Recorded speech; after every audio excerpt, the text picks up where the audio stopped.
Hello and welcome to Northern Undead Asylum, Series 2, Episode 7 of Talking Souls. You join myself, GRJDwyer, and as ever I am joined by my illustrious and ever-creative co-host, the hunter to my Hurst Helmsley, Wilson R. Rebello. Now, before we get into the nutty, butty of the episode, it's that time, once again, for this week in gaming news.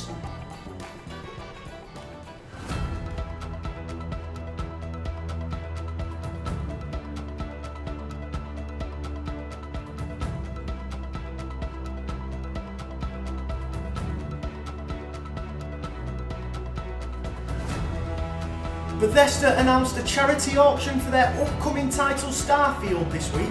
The prize includes a gaming console and to have your very own character designed into the game. Word in the Reddit community is that it's a fix and will undoubtedly be won by this man.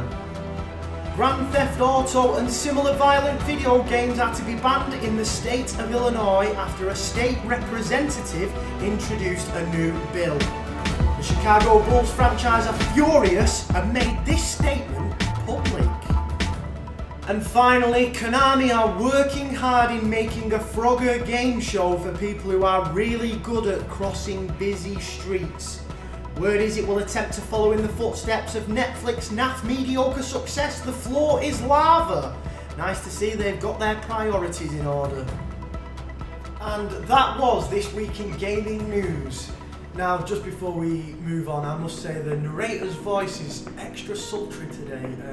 Smooth. Must find out who that fella is. Like Werther's original. Anyway, we'll move on to my fourth favourite segment of the podcast. This is what is commonly known as What Have You Been Playing This Week?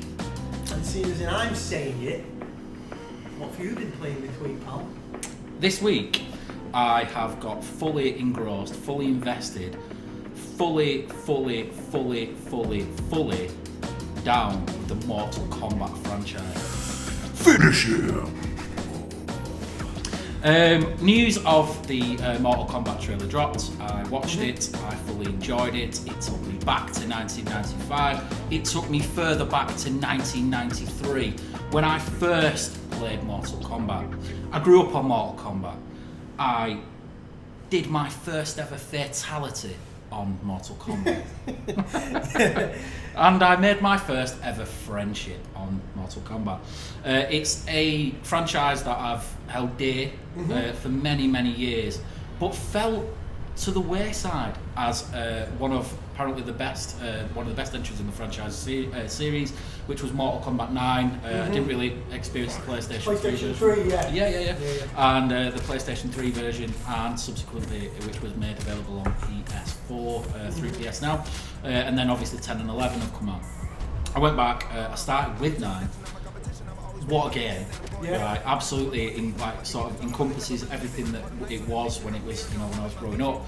It's gory, it's camp, it's ridiculous, but it's just good, goddamn fun. So then, what I did is I went right back and I completed every single tree on Mortal Kombat from Mortal Kombat 1 to 3, which was a trilogy.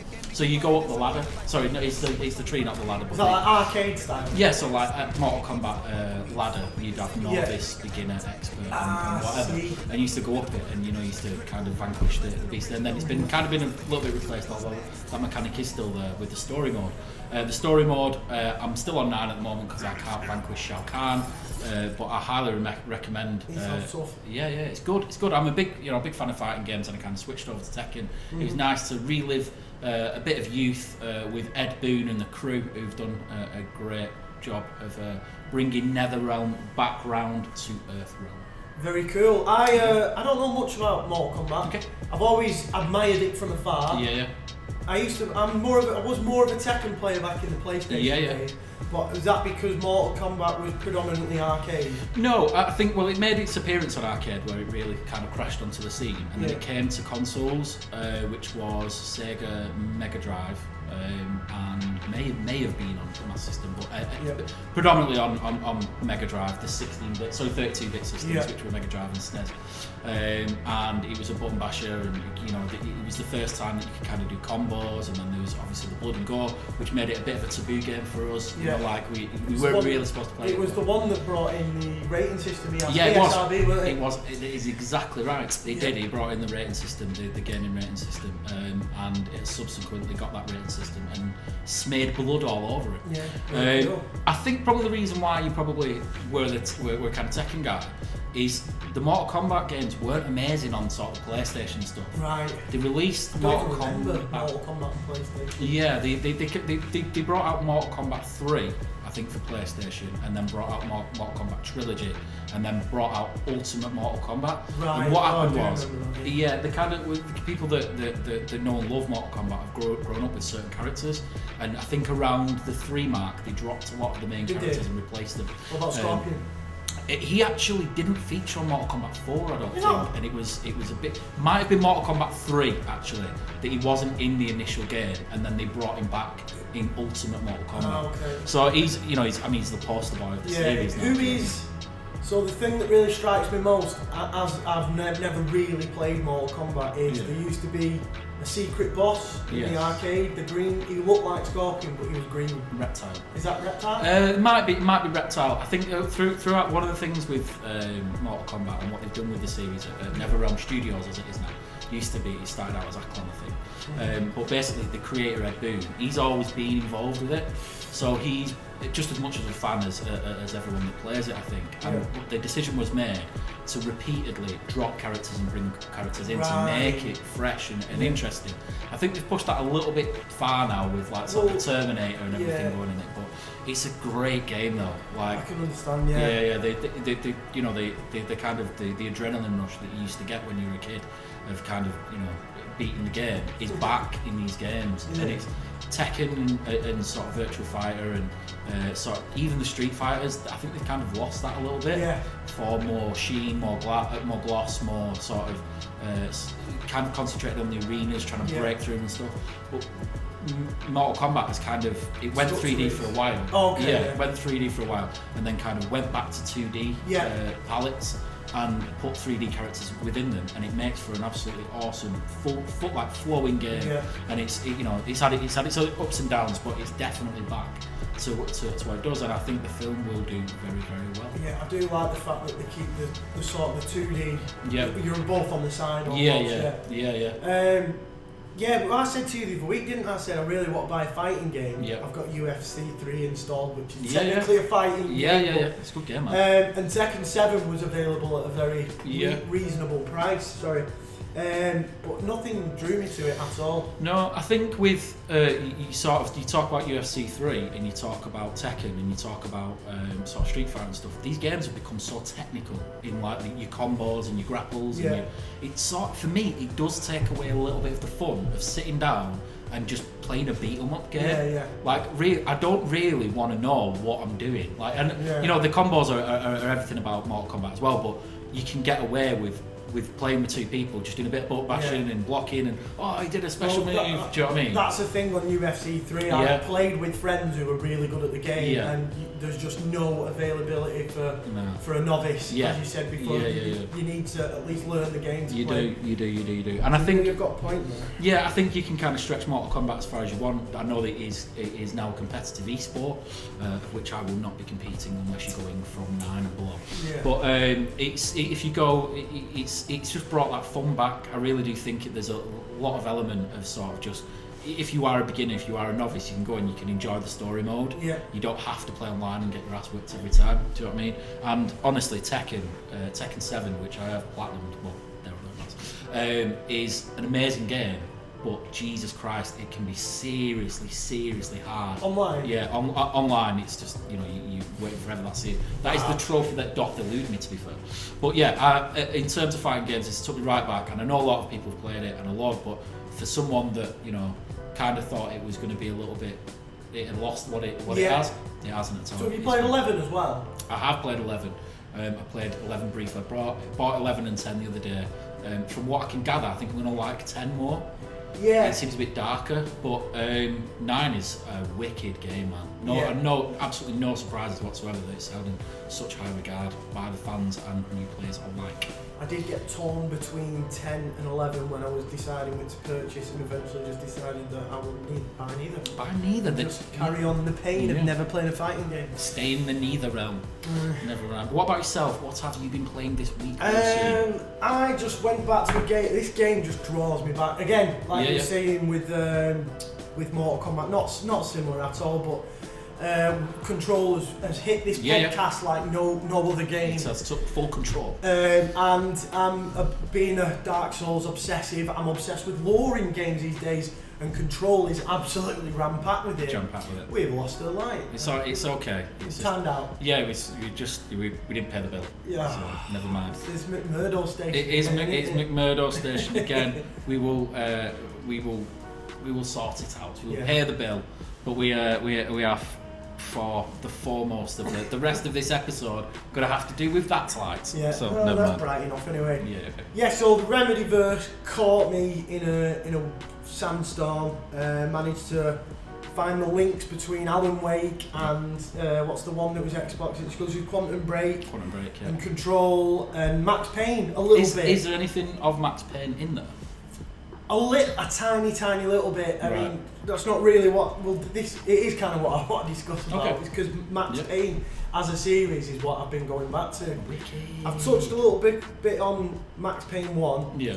Max Payne 2 not really played, but unfortunately Max Payne 3 is undoubtedly the best. It is outstanding. Even though it's not Remedy. Yeah, it was done by another studio, wasn't it? Yeah, it was Rockstar. Well, Rockstar actually had a Yeah. hand in, if not a hand, they had a very heavy hand in 2 as well. Okay. But I've kind of been scouting through the Max Payne series because I hold it quite dearly. The reason, like I was saying before, the reason I got there is because this Remedyverse sent me all the way back to Max Payne. Right. Because there's a TV show in Max Payne that sort of links the paranormal activity that runs through the whole of Control. So Control, Remedy have always kept up with the paranormal theme. It's sort of loosely based on Carl Jung. He's got a theory, Carl Jung, about entropy. And that's how entropy is anything that it goes from low to chaos. Right. So like that's how a system works. Sorry, I'm not very scientific here, but the best way I could describe it is you get a sink and it's full of pots. Yep. That's a chaotic entropy. Absolutely. You put the work in by cleaning it. Yes. That work then transfers that entropy to a low entropy. And this is how the Control Remedyverse is built upon. Wow. And it all started with with Max Payne and Bullet Time. Okay. And this little TV show that was just a little Easter egg that set the whole thing off. All right. Okay. But yeah, then it sent me back to Max Payne, and I just got fully involved in playing that whole series. That's man. I mean, I remember the first time. Me and I'm going to actually invite one of my friends in to come and talk on the show. He's the kind of guy. He's the guy that I grew up with playing sort of video games. His name is Leroy Jenkins. Leroy. And he's not the guy that run first into the battle of whatever it was where he calls him Leroy Jenkins. But we do call him Leroy Jenkins. Oh yeah. Leroy Jenkins. Yeah, he's also in Dark Souls. He is, correct.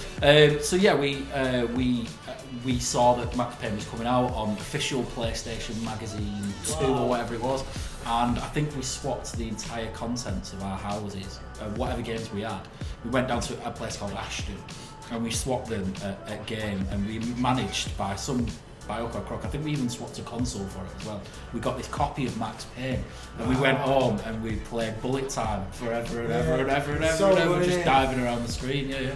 I think when we touched on Control the other week, I hadn't actually gone back and read about the whole Remedy thing, and I actually dropped in that it reminded me of playing Max Payne, and I don't know why I didn't link the two studios together, which is poor research on my part, but what's a game? Well, in terms, they've always tried breaking the boundaries of what mechanics they can put in a game. Right, so Bullet Time was an obvious sort of foundation of what's to come, which then takes us to Control. And recently I've seen a few people say they could have probably gone a little bit more with the abilities that Jesse has, but I just think it's a stunning game. Yeah, they make there's absolutely nothing wrong with it.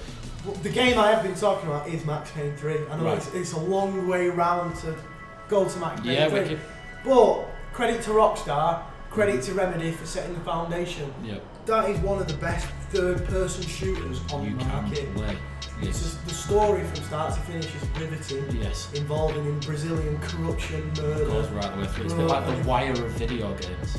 I'd take that. Though they'd be like, when you find out, spoiler here, that this corrupt government have been farming people and killing them so they can build skyscrapers. Yeah. Like the Matrix. Gone wrong. Yeah, gone wrong Matrix. Gone wrong Matrix. And Matrix Payne. Max Payne, who is played by James McCaffrey. Yes. Who plays Director Trench in Control. Wow. Because Remedy just like to use James McCaffrey. I don't blame him. That's cool. He's got the most wonderful, grainiest, whiskey-soaked voice. He looks like something that's been plucked straight out of Twin Peaks. Really. Oh yeah. Yeah. Well, again, I think it's half Carl Jung, half Twin Peaks. Okay. If you put Carl Jung in Twin Peaks, then you'll get the Remedy verse. I think that's the best way to describe it. So that is this week's What Have You Been Playing? This week's What Have You Been Playing? This week's of What Have You Been Playing boxed off. Tick. So this is the part of the show where we look at the double header, the history and the future of games. Of course, we'll start with the history. It only makes chronological sense. And I'll ask you, have you got any remake requests for today's show? I have indeed. Now we are going to moonwalk back to the past. Okay. With Michael Jackson's Moonwalker. Have you sanctioned this? In VR. In VR? I'll just be like that all the time. No, as good as a game as it was. No, I think we'll leave Michael Jackson's Moonwalker. Yeah, that'll just be like Outlast. In VR. Just running away from Michael Jackson. Yeah. As long as possible.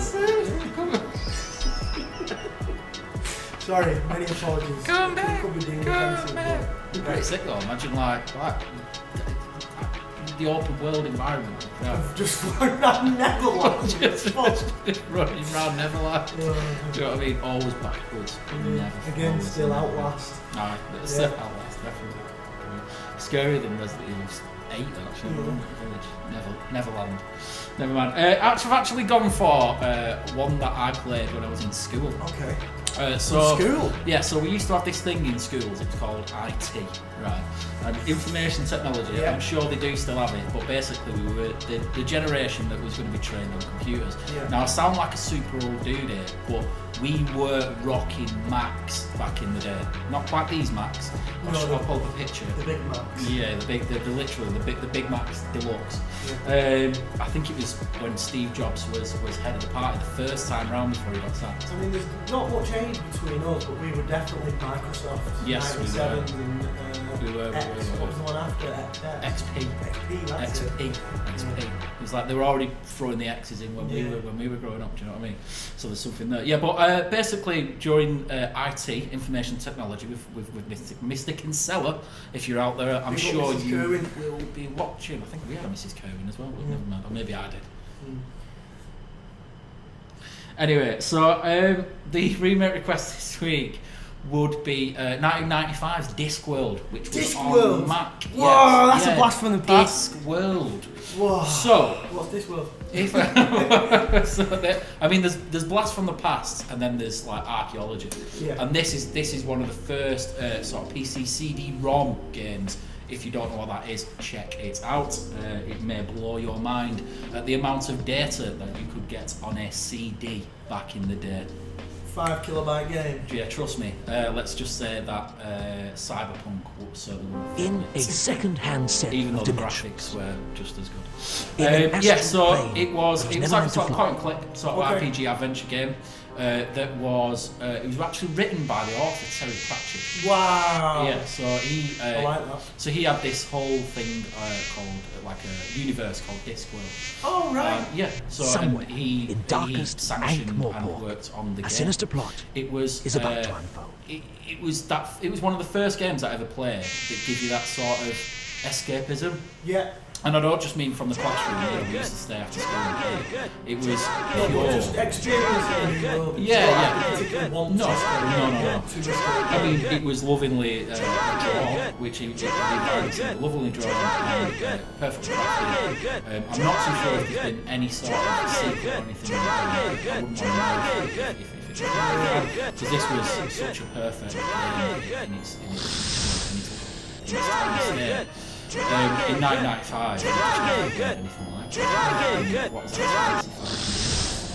25 years ago. So if you want to check out a game, look at check out some of the long play videos. It actually stands up to today. It's absolutely fantastic. I think it's created by. Well, it had the team from Psygnosis in it. Psygnosis. Yeah, who I think.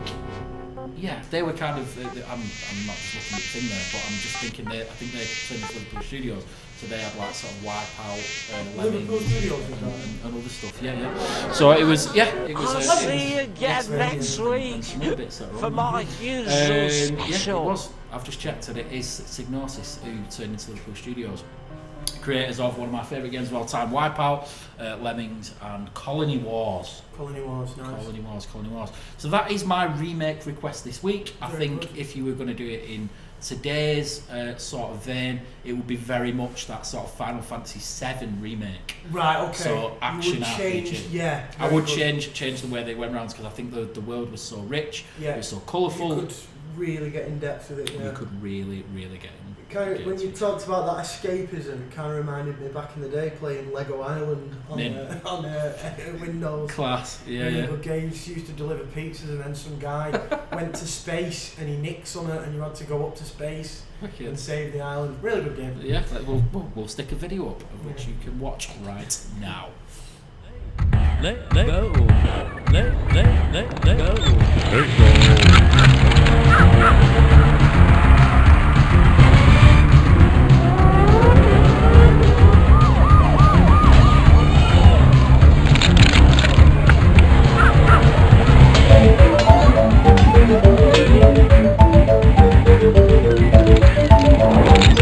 I'm the pizza delivery dude, the dude with the food.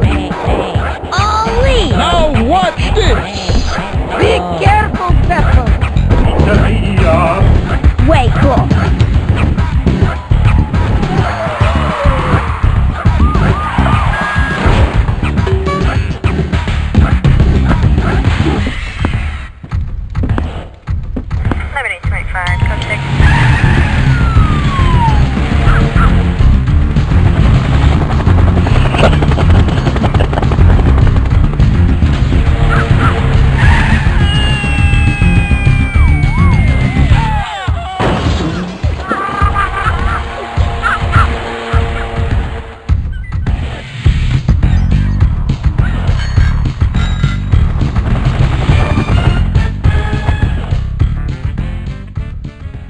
Discworld and Lego Island there. So now we split this section into two. So we have looked at the past, and now it is for the time of the New Testament. Wilson, what have you got for me? I wanted to bring forth a game that looks very, very exciting. Didn't really do my homework, don't know who made it, don't know when it's coming out, but it's called GHJDwyer Tokyo. Okay. Looks amazing. It does indeed. In fact, I do know who it's by. It's by the studio that made The Evil Within. Right. So, yes, Okay. It's not really Capcom, but similar. I think he used to work for Capcom, the guy who's now started this studio. Okay. Can't remember the name of them. I apologise. Catcom, yeah. Catcom. Yeah, it'll flash up somewhere, hopefully. With these new sort of little things that we've got that are running below the screen have helped us, have given us the ability not to research the show at all. It is now all there for you. The digital robots and computers like the T1000 that we have employed now do the research. Nice. Do the research. So yeah, GHJDwyer Tokyo is the Tokyo's been drained of humanity. Yes. And there's shadowy monsters stalking the streets. Yes. A lot of it's based on Japanese lore. Okay. The kind of, monsters and paranormal thing going on. Okay. I think I've got a bit of a paranormal itch going on at the minute. I just want to, get a bit freaky. You want to get that abnormality checked out, mate. And that was a mouthful. Don't know, I got that one out. No, Almost as bad as that shit that Mary Poppins tries feeding you. Anyway, yeah. All based on conspiracies, the occult, paranormal entities, shadowy figures stalking you on the streets of Tokyo, and you've just got to rip your way through it. It looks phenomenal. Have you seen it? I have indeed. There is a trailer that is out on Northern Undead Asylum. If you have not seen it yet, join the 8 people that have. Oh, excellent. Excellent. 8 people have viewed that trailer on Northern Undead Asylum. So by the time this video goes out, it should be 10. It should be 10. Yeah.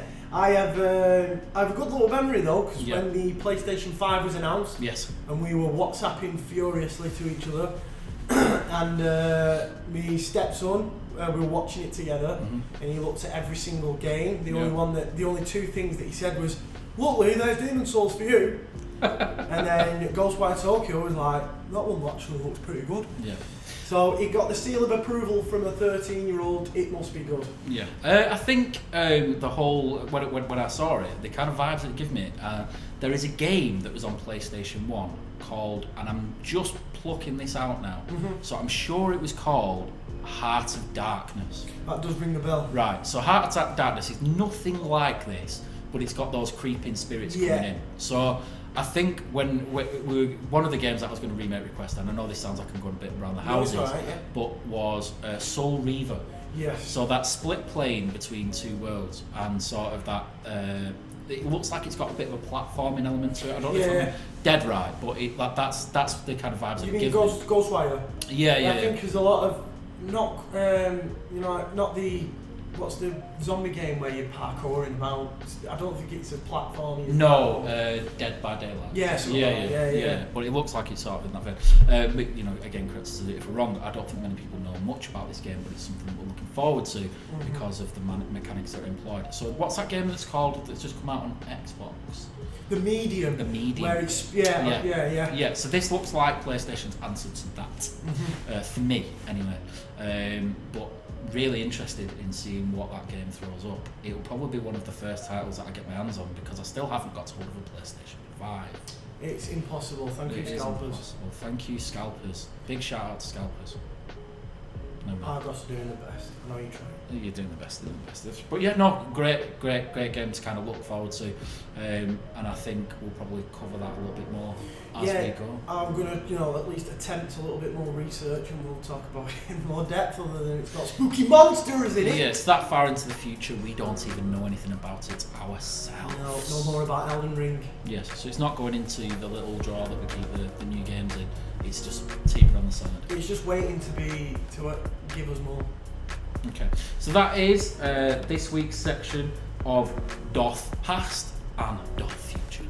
Excellent. A little word from our sponsors before we throw ourselves into the next part of the show. Money, money, money!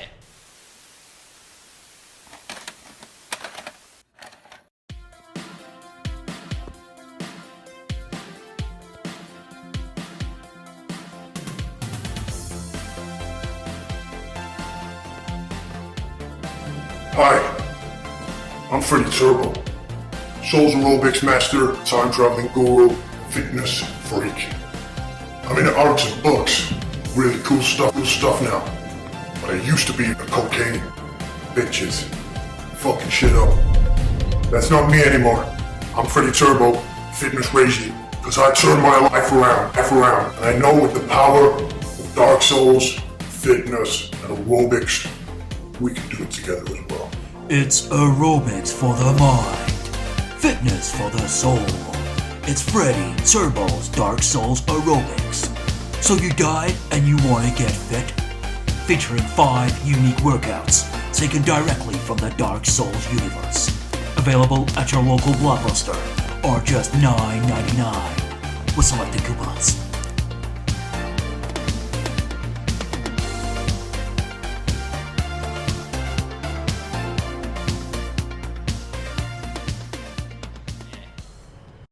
Welcome back.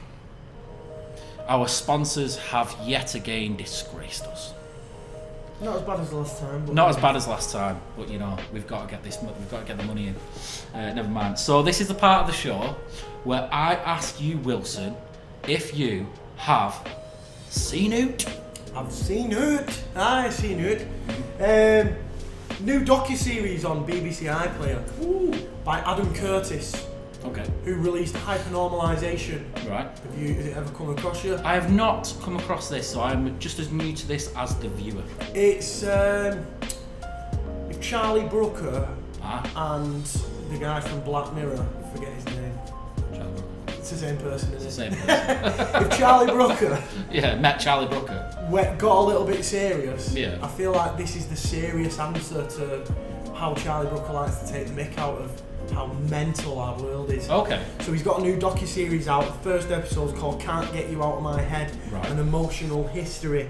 Right. And it's basically about, it's like examining the power structures and how political intrigue has shaped our world, particularly the West. Wow. It's very intense. Sounds heavy. Very, very intense.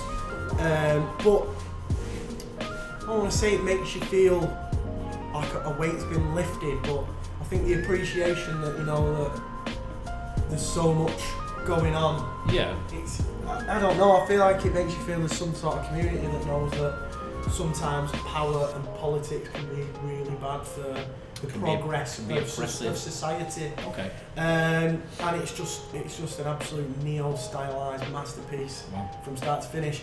It's got a lot of interesting. It talks a lot about Malcolm X, a lot about Tupac. Okay. You know, interesting people who tried shaping and changing the world, Right. but ultimately failed. Right. And how politics and, you know, power and, you know, the battles with you know, the missile strikes and what's it called, the bloody between Cuba and America and all the trouble. The Bay with of Russia. Pigs. And, Cold War. basically the start. It just looks how that has taken precedent of changing how society behaves today, Okay. rather than how society could have behaved if we all listened to people like Malcolm X and Tupac and other interesting figures who delved in politics. It's pretty damn good. You need to watch it. It sounds like a series that I have watched. I watched a few years ago. It was by Oliver Stone. Right, yeah. And it's called The Untold Truths of The guy who made America. Gladiator. No, that's not that guy. It's no, that was Ridley Scott. But Oliver Stone has been in Made the movies. Doors. Yes, he did. Yeah, He made the Doors. Yeah.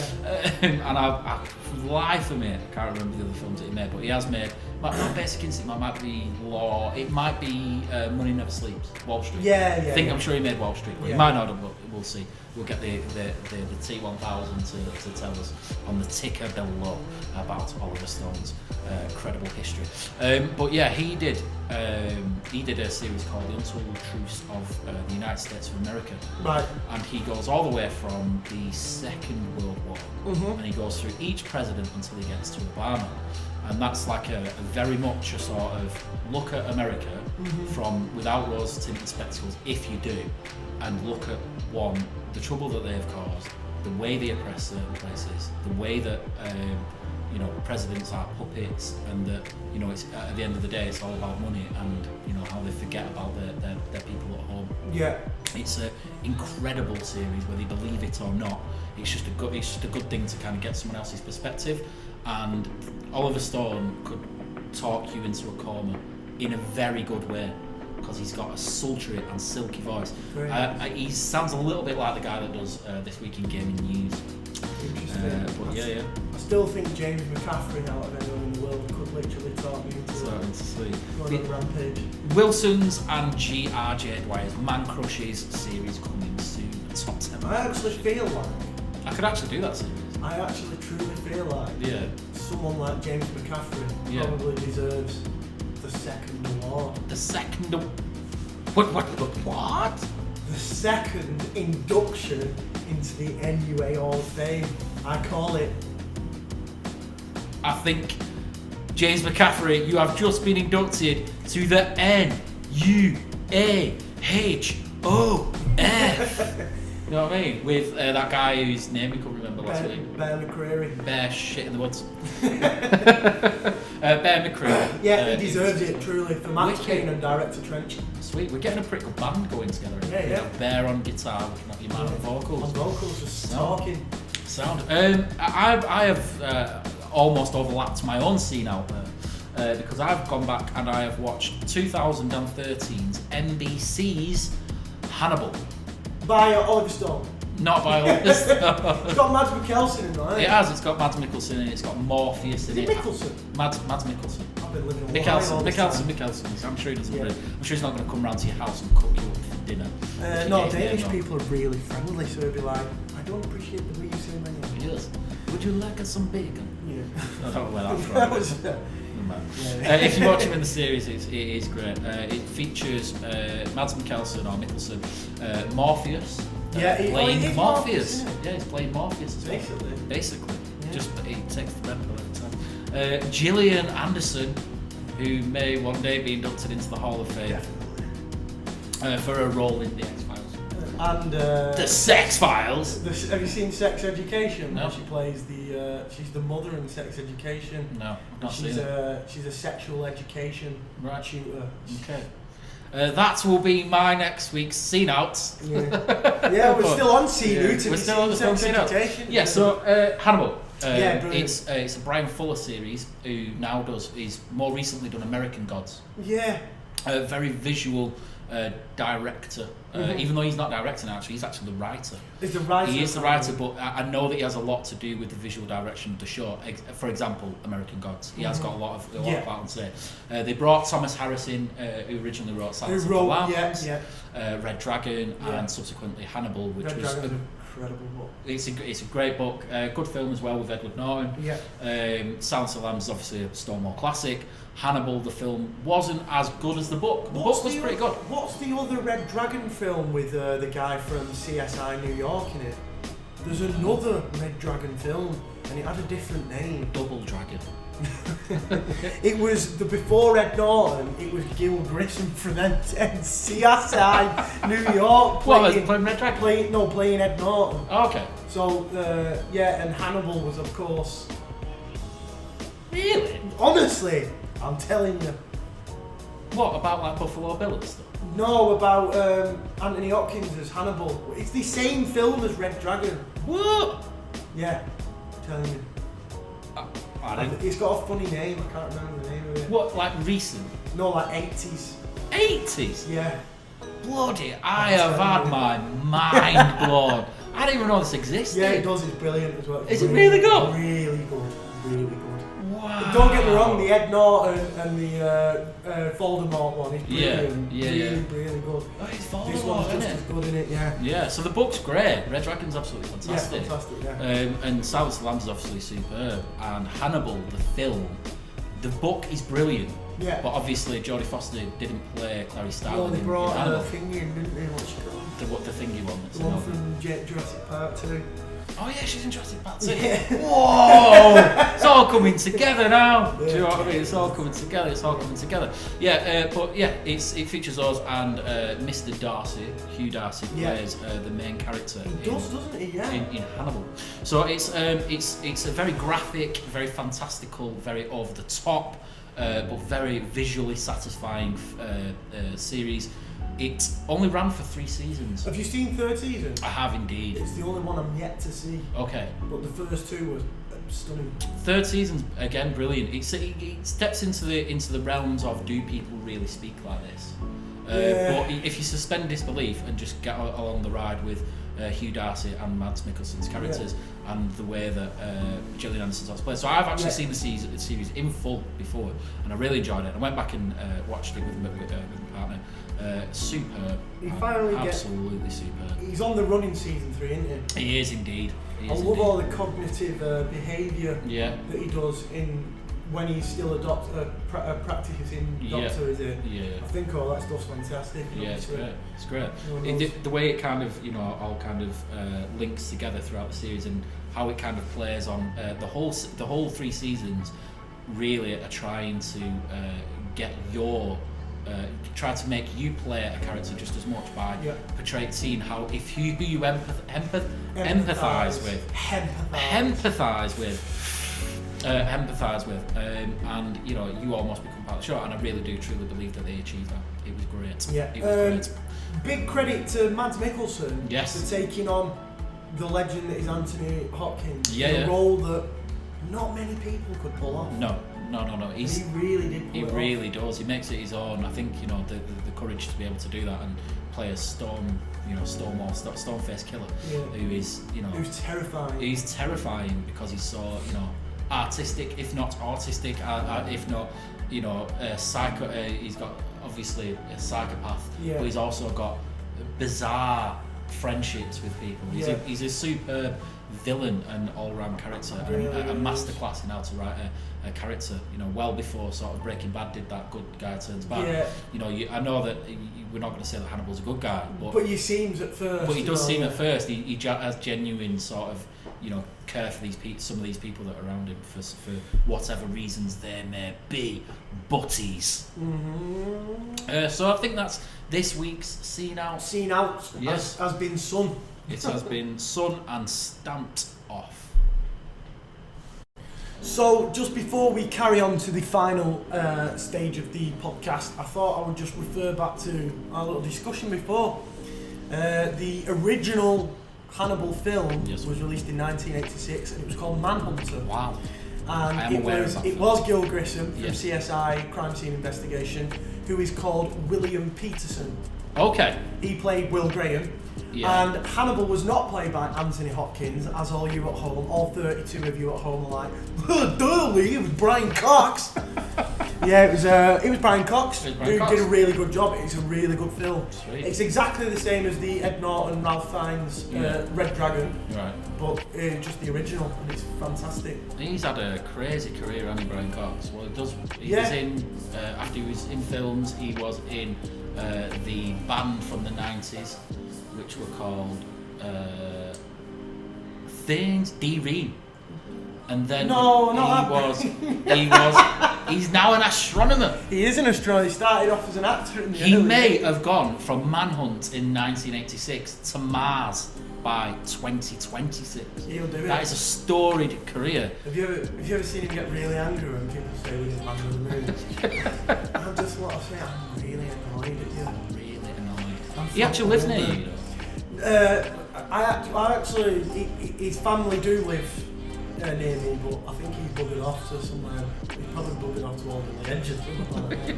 Durka. But he comes back every now and then, and he takes a picture. And Does he come in a spaceship? I don't know. I'll have to find. He just takes a picture and he's like, "Oh, the Tadworth, my home. I don't like this." Oh no, Brian Cox. Well, I'm sure he's fantastic in the film Manhunt. Yes, Manhunter. But seriously, pick up his music as well, D-Ream, man. Yeah, that Brian Cox. Standard proof that things can only get better. So we should continue. We should continue Final. and stop talking shit about the astronomer and movie star Brian Cox.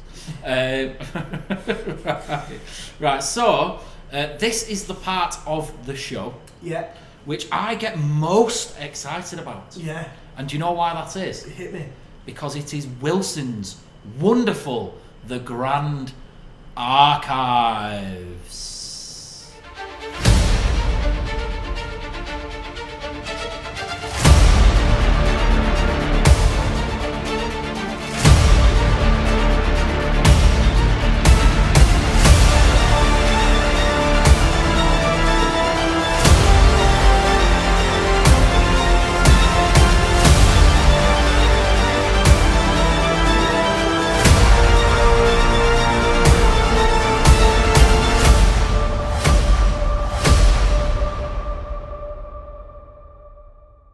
Welcome, one and all, to the grandest of grand archives.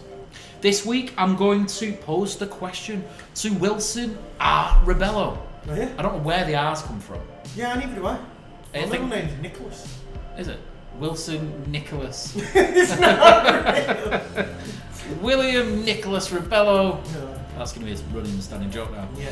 What are you to enter into the Grand Archives and the Grand Archives only? Didn't really have anything to bring properly, so did a did a bit of mind digging. Okay. And I thought, you know, this is a very W.H. Smith bestseller, and anyone who thinks they have some resemblance of intelligence probably has it on the bookshelf. Yes. But for my generation, who didn't get much ancient history, if not at all any ancient history education in school, Yes.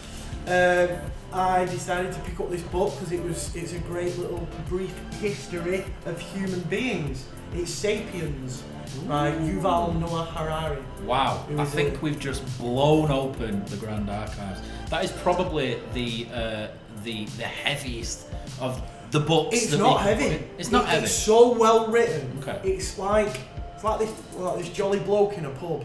He's just telling you about Right. Neolithic bloody ways of living and foraging from, you know, since human beings have been there, Okay. and how big animals used to be until we hunted them all and they all became dead small. So chickens used to be 10 foot, but we kept chopping their heads off. No. They had a little tiny little things, That's why you should be all vegetarian, folks. but not vegan. No, I can't be Weather vegan. wearing vegan. No. Only kidding, do what you want. Do it, dear. Yeah, it's a really good book, and it doesn't feel heavy at all. The way it's written, it's so well. There's a little religious dig in there, which Okay. I quite liked. It was like, you didn't really want to say, suck it, religion. It was kind of like saying, And it's if just you a load ain't of down people. with that. What's that? He's not saying suck it, religion. He's just saying if you're not down with that. Yeah, he's kind of saying, well, you know, religion's kind of just the fact that we learned how to communicate with each other and we made up stories, and because Okay. we learned how to make up stories, that's what made religion. So he does a Louis Theroux. Yeah. He just kind of just pretends that he doesn't like what you're doing, but really wants to get the documentary. Yeah. So we'll just become a paedophile for the sake of it. We'll just pretend to be an incarcerated murderer, and you know I'll live in the cell with you, and you can touch me all you want, but it's just for the documentary. Yeah, and then we cut, and I go back to my hotel. Yeah. Yeah, so it's not heavy at all. I think the only thing that might put a few people off is because it's very W.H. Smith, if you know what I mean. Well, as former W.H. Smith alumni, my very good self, I could imagine that as a great read. Yeah, very good for, you know, blank papers and football stickers. And books as well, but yeah. Yes. You should read it, man. I will Really do. good. It gives you, you know, it's so, like I said, I keep banging on about it being so well written. Yeah. But as a 500-page book, Yes. it gives you a look of how humanity started, scientifically, not, you know, Right. you know, freaking, you know, Adam and Eve ate the apple and all that. Yeah. But yeah, there was a part before we became Homo sapiens, when Right. we were, you know, Neanderthals. It was like a crossover period. Okay. What I found really interesting is that Neanderthals were breeding with Homo sapiens, Right. with humans, and they're not even the same species. How freaky is that? That's not incest, that's like, I don't know what it is. Decest. It's just, yeah, blood cest. Blah blah blah. And the Homo sapiens genes are so strong, it Right. just wiped out Neanderthals. Wow. That is some heavy reading. Yeah, no, Oh, you keep saying it's not heavy reading. not heavy. Alright, okay, I'll give it a I'll go. tell you. So it's like a digestible Stephen Hawking's brief history of tea time. Yeah, I suppose so. Yeah. I mean, well, he gets a bit physics and a bit space and all that. It's a bit off, a bit scary, all that space Right, so. and relativity and bloody all Yeah. that. This is just about how humans became human beings. Okay. And you know, not the, you know, you've seen the picture of evolution where they're Yeah. like hunchback, half Yeah. monkey, half Yeah. man. And it's you know, I think if you want to take example of today's society, it looks like we're going back that way Yeah. a little bit to the Neanderthal A little bit. ways. Anyway, I think we've disgraced everyone, including Neanderthals this week, Yeah. on Talking Souls. I was going to enter something into the Grand Throw it Archives. I revisited a book ever so briefly this week, and I do manage to smash through books quite quickly. So I read Deborah I Curtis. just got him interviewed, just getting a book and going, smash! Done that one! Finish it! Yeah, so I went back and I read an autobiography, a biography Oh, that I've biography. read before. It fact, I think it is an autobiography. Most autobiographies are biographies anyway, because they get a frigging ghostwriter Yeah, to follow them around. they do. But this is Deborah Curtis's. Oh, cool. Ian Curtis's not late wife, the opposite. The opposite track. The wife of late Ian Curtis. Yes. So Deborah Curtis was married to Joy Division's Ian Curtis, and she gives a very frank and quite hard to read account of being married to a man in a band. Pink, frankly hard to read because he has been he's been symbolised in rock history. Yeah. Because she doesn't paint him in a way of light, does she? No, she doesn't paint him in good light, and I think rightfully so. I think of course. If you've read books about sort of other highly influential people in the sort of music industry and sport, such as Muhammad Ali or James Brown, they have been abusive at home. Yeah. And I think, was Ian Curtis abusive at home? It was the lack of attention. Yeah, the lack of attention. Yeah. So this is basically her account and how, quite frankly, lonely she was. Yeah. Bringing up their daughter. Yeah. It's obviously all set in Macclesfield, which is where they where they lived when they got married and had their daughter. And it's just it's an account of when Joy Division got together when they first started touring, and on that fateful night just before they went to America. It is a great read. Even if you're not into Joy Division, it's just nice to read something from a woman's perspective who very clearly loved him, but didn't. Felt a little bit tortured being in and it is very, very touchingly called Touching from a Distance. Yeah. I think it's a fantastic read. I find it hard to believe that not many people like Joy Division. One of them. Absolutely. They're not like the Stone Roses, where you think everyone likes them, but in reality, they're annoying after a while. Joy Division are just pure. Yeah, they're pure. Yeah. They are very pure. And in fact, Steve Jones, a very good friend of ours, sent me a cover of Isolation, I think it was this week, and I'd empower employer to go and check it out, because when you actually realise, when you sit down and you read Ian Curtis's lyrics, I got obsessed with him when I was a teenager. He's very easy to obsess over because he talks very much like a young man. And he had the innate ability of being able to communicate and make people relate to what he was saying. Very powerful. Yes. Very, very powerful. Very, very believable as well is when you read his words. And a lot of people do read into his words and read past him. It's do we get that anymore? I wonder how Deborah Curtis feels about people wearing Ian Curtis t-shirts, or even smoking a fag and wearing popular t-shirts. I mean, she'll obviously adore the fact that he's an icon. Yeah, I think she loved him. So, but I mean, it's not for us to comment. Yeah. But I would imagine that always seeing someone's face of some, I think quite tragic. Yeah. Do you know what I mean? I think more so. Imagine if you were Ian Curtis's daughter. Yeah. And you're walking around, you've got pictures of your dad on.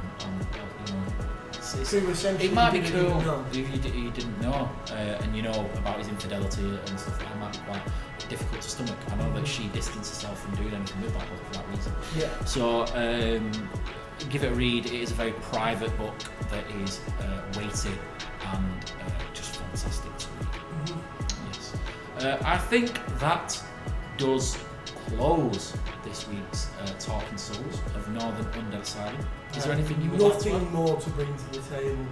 Nothing more this side either. Apart from you have no authority, Jackie Weaver.